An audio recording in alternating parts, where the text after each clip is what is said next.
قال لي باش تخدم معانا خصك تكون كتومه وكتحافظ على الاسرار، اولا نقطعوك في التاوت ونعطيوك الكلاب ياكلوك. باش نكون واضح معاك، انا هاد الهضره طلعت معايا سخونه، ولكن ما كاين حتى حل اخر. حلفتو باللي كلشي غيبقى بيناتنا وحتى حاجه ما غتخرج برا، واخا على موتي. ضحك وقال لي هيداك نبغيك.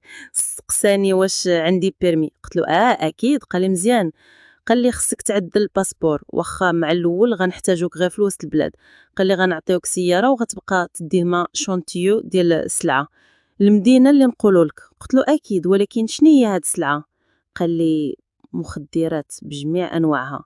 الدنيا دارت بيا في ديك اللحظه، ولكن لا تراجع. قال مراد ديهان عند نسرين دور لها بالحاله. خرجنا من تما مشينا عند نسرين، عندها واحد صالون كبير وداكشي واعر، وصاها مراد عليا ومشى في حاله.